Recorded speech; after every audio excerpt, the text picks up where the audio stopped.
if people that actually follow my writing, like they understand kind of like where I was coming from throughout the process, like some of the deficiencies I saw in Swift, when his price dropped, when the information we got changed, when I was like, we need to buy him in this specific format. But other people, it's like they either just were like, I had people in my mentions after week 1 being like, LOL, you told us to buy Swift, you're a moron. I had people in my mentions, after week 2 being like, you said Swift sucks, he's a superstar. And it's like, okay, like, we kind of got it part right, part wrong. I don't know. You can trace a through line. But it's a lot easier to just like only have one take that's not nuanced, it's not relative to cost, not anything, because it's easier to have a clear right and wrong if you do that.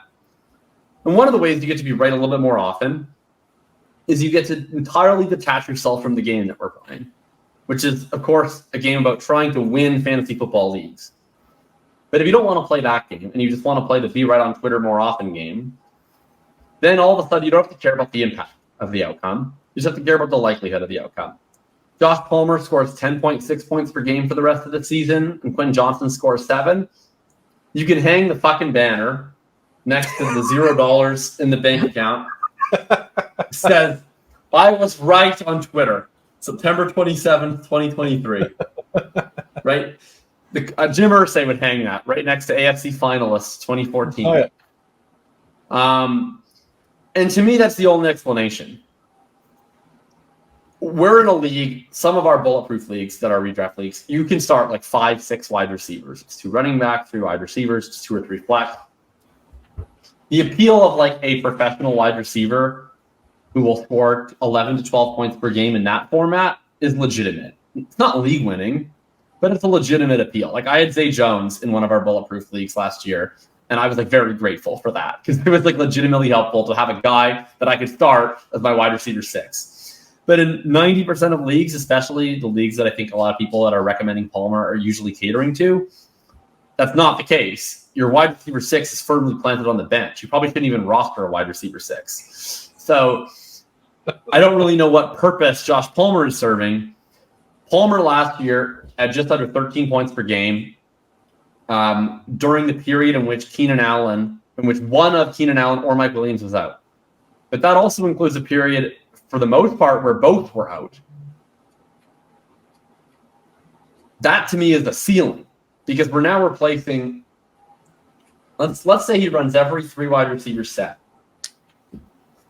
We're now replacing one of those spots, which last year was sometimes Mike Williams and sometimes Michael Bandy, with now always Keenan Allen. And then we're replacing that other slot with what was DeAndre Carter, is now Quentin Johnston. Maybe Quentin Johnston's horrible. He's probably better than DeAndre Carter. At worst, he's probably the same. DeAndre Carter is like the most replacement level wide receiver imaginable. And I promise you that Keenan Allen is a better target earner than Mike Williams / Michael Bandy. So we have the ceiling last year that's fairly uneventful. He's facing a threat for not even retaining the 2 wide receiver set role if Quentin Johnston eventually outshines him. And even if he does stay in that role, he's now competing with better target earners on both sides. So that's probably coming down. They also have not actually shown the inclination to necessarily pass always that much. They have in recent weeks. They didn't out of the gate when Austin Eckler was healthy. Can you explain to me what possible purpose Josh Palmer serves other than people wanting to dunk on Quentin Johnston fans? Because that's the only possible purpose that I can see in touting Josh Palmer. Pride of Brampton. Shout out Canada. That is the only option. I didn't even like when Mike Williams got hurt and they were like, oh, it could be season ending. I was like, oh well, I mean, that sucks for Mike Williams. Great news for Quentin Johnston. Never even occurred to me. Didn't even register that somebody out there would be like, no, Josh Palmer's your guy. Like it didn't even cross my mind. It was so far from anything that I was even considering that it was mind-blowing. And then I kept seeing it. And it was like, at first I was like, oh, it's just, like a one-off, like, people have weird takes. It's fine. And then it happened again and again and again. And it's like, what is happening? Like, there's actually like a lot of people saying Josh Palmer. And I don't know if I got quite to the place where you said you were feeling like it was the majority, but it was way more than I was comfortable with. And then as I went through it, I was just like, why are people saying this? Like, this isn't helping anybody win their league. Like, these are analysts saying it, and it's not helping. There's nobody that this is helping at all. And then I was like, it has to be like, they're like, hey, I just want to get one right. You just got to hang the banner. And if you spend, I mean, this is a big thing with Fab too. Like, it's too late now because everybody's already done their waiver claims by the time we're talking about this podcast. But like, I think people think about Fab very incorrectly. Like, I had this argument with people about Jerome Ford, where I was like, I would actually just empty the clip, and I had felt the same way about Puka, where I was like, I would empty the clip on Puka, and I was like, if you missed on Puka, I'd empty the clip on Jerome Ford. I'm usually an empty the clip kind of guy, and the reason for that is like, basically, once you no longer have the most Fab in the league, you lose a lot of leverage.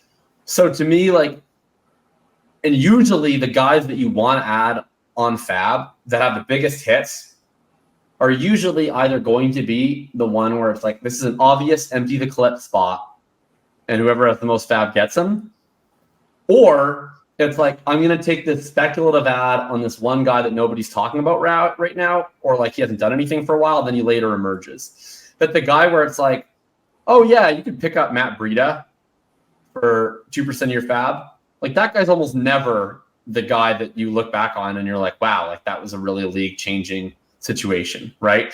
It's usually either going to be like A-Chain this weekend. It's like, whoa, like I got to get him on my teams. Like, there's this rookie who just had this insane performance. Or it's, oh, Nick Chubb just went down with a torn ACL. Like, if Jerome Ford gets this massive role, which I think we're going to talk about him later. Who knows if that sustains? But if he gets it, that's legitimate upside. Puka, this rookie comes out of nowhere, dominates all his targets. Like, you're not emptying the clip on Josh Palmer is a mistake because he's not a very high upside play. But like, I don't even really know what purpose it serves to bid like 20% of your Fab on him or 30% of your Fab on him. Not because that's necessarily bad inherently, but it almost certainly precludes you from being able to bid big on the next like empty the clip guy. So it's one thing if you're in a really deep league where like every handcuff running back is rostered, but some home leagues I'm in, like Elijah Mitchell is on waivers right now in my work league. And I didn't even pick him up because I already have like Roschon Johnson, Jalen Warren, and Tyjae Spears. And like, I can drop one of those guys for Elijah Mitchell, but it's like kind of the same thing all across the board. So like, I don't know, they're all kind of the same. Point being, if Christian McCaffrey went out next week, I would obviously bid 100% of my Fab on Elijah Mitchell. Yeah, empty the clip. So would everybody. But like, that's the case for a lot of home leagues. So bidding on Josh Palmer is like a massive opportunity cost of being able to get that type of guy. And I think that nuance is really lacking, that like, it's more all or nothing than it seems. Like, you spending 0 Fab to 100% of your Fab is not a linear scale. Like, and by the same token, once you're no longer in that big blind position, you've like already spent some Fab. Like, you kind of may as well just keep doing it, because at that point you're trying to make it up by, you know, just continually spending a little bit of Fab.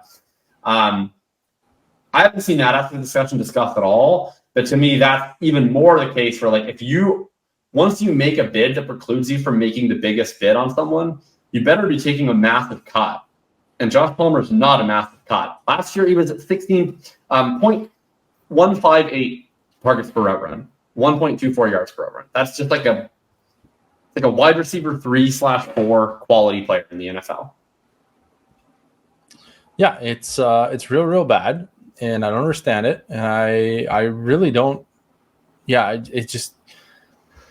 If you don't follow me on Twitter, follow me on Twitter and go to this thread. It says, just search the FB encounter. I am convinced that the Palmer versus QJ waiver discussion is the most obvious litmus test for do you know ball or not. Obviously, in this context, I'm talking about fantasy football, not real football, because I don't give a shit about real football. We're playing fantasy football. And then there's a whole thread. There's, I don't know, 8-10 tweets. Maybe it's nothing too complex, but one of like my mentions have been on fire for like a whole day as a result of this. And basically everyone's telling me that I'm a fool. And if Quentin Johnston was actually good, he would be playing ahead of Josh Palmer. Which is an interesting concept because Does that mean that Quentin Johnston is bad because he can't pass Josh Palmer, who is in like bad then? Like he can't pass the bad player? That's why he's bad? Is that the argument? Because this is a weird argument to go with on you should pick up Josh Palmer. Pick up the bad wide receiver because that's always panned out well for everyone. I was so tilted by this. I then went and put up another poll or another post. Pardon me. I put up a new post, and it was just a simple poll: is Josh Palmer good or not good? And it was overwhelmingly not good. And then I come back to the fact that we simply do not see bad wide receivers in any offense really have a tremendous degree of success. Yes, we see 10 to 12 points per game. That happens. But we rarely see 14, 15, 16 points per game, which is really the only thing that makes any kind of impact. If you were in a redraft league, you can probably get somewhere around 10 points per game off waivers virtually every week. Like it's not hard to get a 10 points per game. There's no functional difference between like Josh Palmer and Adam Thielen. No, not at all. Well, Adam Thielen's probably not on waivers either, though. But still, sure. Like there's just Shark. That's a great example. There's really no functional difference in having one or the other in your lineup because it's going to be a marginal difference. He's just a route eater. Yeah. So, and that's kind of like the crux of it is like, well, if Josh Palmer was good, then we can't really blame Quentin Johnston for being bad because he's behind a good player. And if Josh Palmer is bad, then we really don't want him on our team anyway because he's bad. And that's exactly quite that simple. Like the whole reason people are down on Quentin Johnston, he hasn't ran enough routes for anyone to be like he's bad because of his play, right? The entire thesis of why he's bad. No one blames him for being behind Mike Williams and Keenan Allen. Like no one ever would have expected him to pass those guys in 3 weeks. It's not reasonable to expect him to pass legitimately good NFL wide receivers in 3 weeks. Nobody's upset at JSN for not passing Lockett and Metcalf. They're a little bit upset, I think, by like his low ADOT and that they're not running more 3 wide receiver sets. But no one's like, why is he not taking Tyler Lockett off the field yet? The whole reason why people are tilting about QJ is that he hasn't taken Palmer off the field. Inherent in that grievance is that you think Josh Palmer sucks. So like you can't then be excited about Palmer. It doesn't make any sense. Yeah, it's a wild ride. It's a wild ride. Well, we're on the same side with that one, but let's get into. Well, let's just talk about QJ a little bit in his own vacuum, like in a dynasty context. We're on the same side of this discussion because I don't even think it's like a player take discussion. I think it's just like a do you value the possibility of upside discussion, really, right? Like I talked to you before the show how I picked up like a ton of Christian Watson last year in the early middle of the year off waivers because I was just like, I think this guy's probably ass, but I don't know. It's like a rookie who's athletic. Maybe he gets healthy. Maybe he does something. And then I was starting him every single week during the fantasy playoffs. To me, it's that simple with Quentin Johnston, like regardless of what I think of him as a prospect. And to be clear, I think he's a much better prospect than Christian Watson was. Like, oh, do I want like the young upside rookie who I don't know anything about? Or like, do I want the guy who we know too much about? But as a guy who was a bigger fan of Quentin Johnston as a prospect, like, what's your level of concern if this Mike Williams thing is an opportunity, let's say, to re-roll him for like a 2025 first? Would you get off the train at this point, or are we holding on? I'm holding on. I'm like I mentioned this to someone in the comments to my thread, so I don't think really anybody saw it. But basically, the crux of it is wide receivers take time to develop. They don't get on the field right away in full-time roles very often. Usually they start in like a 50% snap share kind of thing, somewhere thereabouts, which means they're usually the wide receiver 3 in their offense with 2 wide receivers in front of them, usually a good one and not a good one. And that's essentially what is happening here is that we had 2 good wide receivers, and then we had another wide receiver that's like his 3rd year on the team. Like this isn't some guy they pulled off the street to fill out the depth chart. Like he's been on the team for 3 years. And we're now going to be in a situation with Mike Williams out where we're having a normal rookie year progression where we're going to have probably Keenan Allen run all the snaps and Josh Palmer run a whole pile of snaps as well. and then Quentin Johnston will get 50% or roughly whatever. Depends on how many 3 wide receiver sets they run, but like 50-60% of the snaps, and that's normal. If you go and look at virtually everyone else, JSN and Jordan Addison, and go back and look at last year's rookies, Garrett Wilson was running behind Corey Davis for like 3 weeks. Like Justin Jefferson was running behind was it Olabisi Johnson for 2 or 3 weeks? Actually, I think he was running behind him for like 5 weeks, despite having like 200 yards receiving per game from week 3 onward. Like, it's super, super common to be in this situation where the player isn't really getting a lot of snaps. What is super uncommon is having 2 legitimate star wide receivers and then a third guy who's been on the team for a long time. So I'm not that panicked right now. If Quentin Johnston doesn't play 50% of the snaps this week and there's some other guy who's playing ahead of him, sound the damn alarms. I'm panicking now. That is a huge problem. Get ready for the Darius Davis snaps. Yeah, I mean, to be fair, in game, if I want to try to play devil's advocate, in game, when Mike Williams got hurt, they basically just played nonstop 12 personnel for the rest of the game. They were like, we'll just play both Everett and Parham. And Quentin Johnston ran like 3 routes, which is like a little concerning. But I do think there's something different to, like, we had a game plan coming into the week and it didn't involve this guy versus now we get a full week of practice. We're going to reformulate the game plan. I don't think it matters a ton. I don't know. It matters like a little bit, but it's like very much the margins to me. I'm not that concerned about it because he was 4th on the depth chart and they were probably not like sitting beside him and being like, hey, Quentin, like, you got to learn the playbook this week, man. Like, you're going to be on the field. Right. This week, they're going to be like, I suspect, hey, Quentin, we can't run 2 tight end the whole game. So you're going to have to play. Yeah, we're not the Patriots. Learn them today.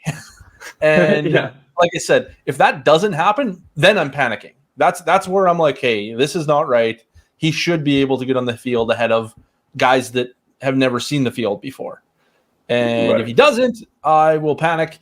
If he goes out and he plays 50% of the snaps and he gets, 4 or 5 targets, it's fine. It's whatever. It's a normal rookie year. I'm not freaking out. Right. I'm not happy. I'm not sad. I do think too, like I've seen people make the Sky Moore comparison, which I totally get. I do think there's a pretty big difference between a first round pick and a second round pick, and that, like, second round picks, I think, can fail in ways that we don't see. Like, it's pretty uncommon, but it's not crazy uncommon for second round picks to just like basically never get a shot, quote unquote, even though they probably do get a shot. It's just like that they're horrible at practice or whatever. Yeah.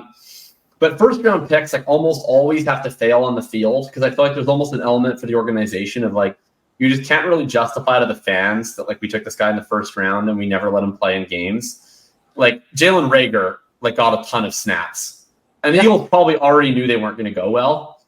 But I just feel like you can't really tell your fans, like, look, guys, like, we drafted a total bum and we already know he's a bum. Just, like, trust us. Whereas, like, J.J. Arcega-Whiteside never really did. Like, they gave him, like, snaps in a couple games when literally everybody else was hurt. But for the most part, they were like, hand up, we made a mistake.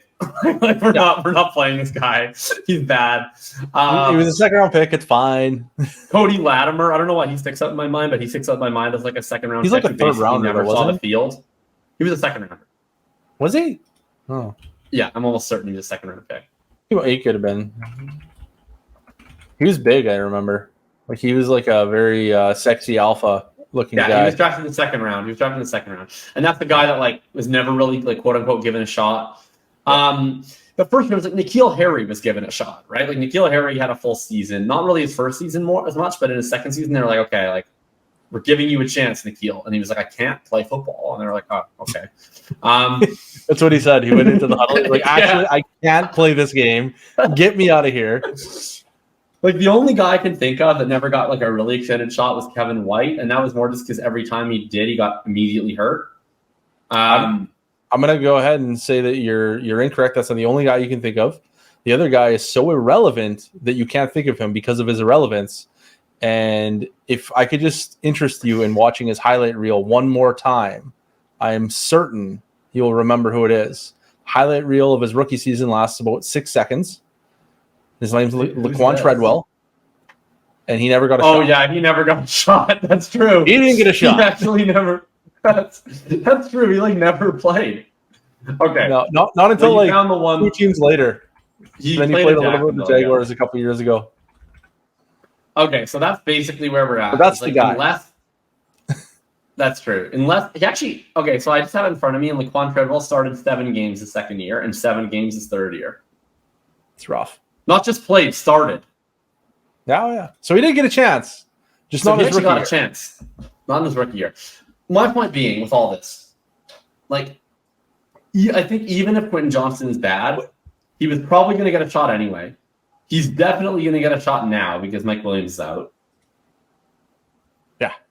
And I think even if he's bad, like, look at Josh Palmer, for instance. Josh Palmer sucks.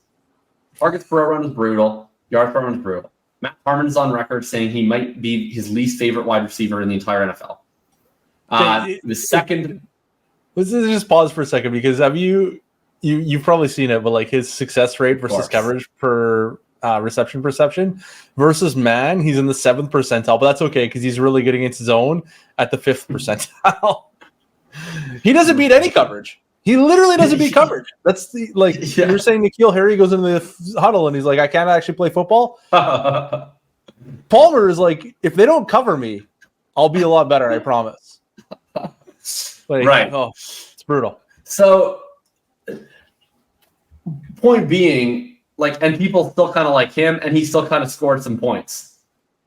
It's good to be Justin Herbert's offense, right? They're going to throw a million times. They play at a really high pace, all that. So, and then you have, Quentin Johnston's first-round draft capital pedigree. Basically, I think even if QJ is total butt as like a player in the vacuum, he's probably still going to play, and he's probably going to still have like some moments. Like I feel like worst case scenario is he'll play as the clear wide receiver 3 the rest of the year. He'll run like 70 to 75% of the routes. He'll have like a 15% targets per route run. He'll probably still make a few plays and score a few touchdowns, and people will be like, Mike Williams is hurt and dead. He'll be the wide receiver 2 next year. They drafted him for a reason. Like, he won't have the same value as today, but you're probably still going to be able to move him for like a 2nd-round pick.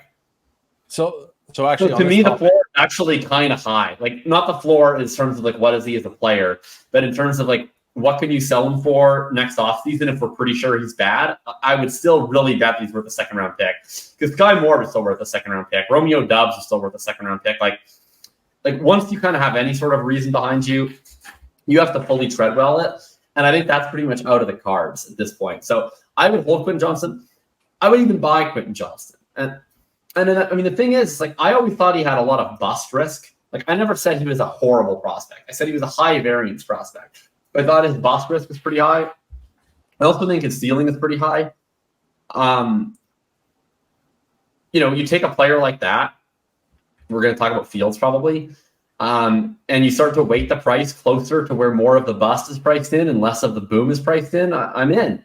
So I'll be sending some Quentin Johnston offers. Probably not a first, but I'll probably send some like kind of boring receivers and see what happens. Well, I know you're going to get him for a discount right now coming off the injury, but like if he, I think you might based on how people feel about him. That's a good point. I feel like some people are looking at this and they're like, "This is like my chance to sell high." I'm going to probably try in half my leagues this week. I don't want to do it. I don't want to do it. I don't want to blow the load first week and let them know that I'm like a truther. And then like next week, try again because then people will just find me aggravating. So I'm going to try in like 40% of my leagues this week. And then the rest I'm going to wait. He's probably going to be behind Josh Palmer this week. And I'm just going to hope that he doesn't catch a touchdown. And then I'm going to try and swoop in next week on people being like, oh my God, he didn't even play when Mike Williams was out. Yeah. So I did talking about like his, I guess, residual value and how you have more opportunities to get out. I did a thread I had done a lot of threads this week, but I did one thread in particular, which was the week 3 recap. And the first player we talked about was Quentin Johnston. And basically people were like, oh, should we sell? Should we get out? Are we panicking? What about Sky Moore? And I was just like, you guys need to relax. It's 3 weeks. This is not a normal depth chart. Usually wide receivers drafted in the first round don't end up on depth charts with 2 star receivers and a third one who's like been on the team for 3 years. Like veteran. Right, like definitely Addison is still play. behind Osborne. Osborne and Palmer are like basically the same guy. Yeah. It's just that Osborne happens to be the 2 instead of the 3, so we're still seeing Addison play. Exactly. Which is what's going to happen next week, presumably, with Quentin Johnston. He'll be in the Jordan Addison role where he's playing 50% of the snaps, and away we go. Anyways, so I went through this, and I went through every wide receiver since 2017 drafted, or 2016 maybe, drafted in round 1 of the NFL draft. And I looked at their year 2 dynasty ADP and startup drafts. And basically what we're looking at is a whole bunch of dudes. This is only the ones that were like low second year ADP. So like guys in the 50 and later range. And basically we have John Ross, who was like injured and like a pretty sketchy prospect to begin with. He was 157. That was really bad. And then after that, pretty much the worst is like 100. We have Laquan Treadwell with 150. And he had one reception for like 8 yards. And he's still 113th in startup pick. Then we got Will Fuller at 101. And then we got Henry Ruggs at 99. And Kadarius Toney at 97. And Jalen Reagor at 94. And so on and so forth. We're not getting out of the second round of rookie draft value range, no matter how bad the rookie year goes. So to panic and sell him now for like a early second is just ludicrous to me. Like, just let it play out. We're not like the bottom's not going to drop out of this, so we got time. And then to like counterbalance that with where the last first round pick every year for the past back to 2014 goes in these same ADPs, we're looking at 111, 89, 84, 66, 96, 76, 93, 102, 72, 87. So it's really, really, really high probability that we are going to have Quentin Johnston available to be sold and or bought at worst for like a fringy first, second. So there's just no reason to sell right now. That's really what it comes down to. You have a lot of time to wait before you have to panic. And even then, you probably don't have to panic. And even then, if he is really, really, really inexpensive, we're just going to keep him anyway like we did with Sky Moore. And I know that Sky Moore hasn't worked out. I understand that. But he's also running every freaking route in the Patrick Mahomes offense right now. So, like, there's going to be chances. And we're probably going to get a Sky Moore blow-up game because he's on the field every friggin' snap. Maybe he doesn't put up a season-long or like a season-long season that matters. But we're probably going to get a 2 or 3 game stretch where he scores a touchdown, has 100 yards, and then goes for 6 receptions another game. And we're going to get a stretch of 13, 14 points per game, and everyone's going to say, and Sky Moore has arrived, and we're going to say, get the hell out, because we've had too much time seeing complete awful mediocrity. But right now, you just sit on Sky Moore, and we'll wait for that stretch to happen because he's getting on the field all the time. And that's going to happen for Quentin Johnston at some point, too, if the worst-case scenario plays out. And if the best case scenario go ahead. No, you go. I was going to say, if the best case scenario plays out, we have a bona fide alpha wide receiver and a Justin Herbert offense for the next decade. Like the ceiling here is so attractive that I don't really care that much about if it goes to second round picks and I have to get out in a panic like I am going to try with Sky Moore at some point.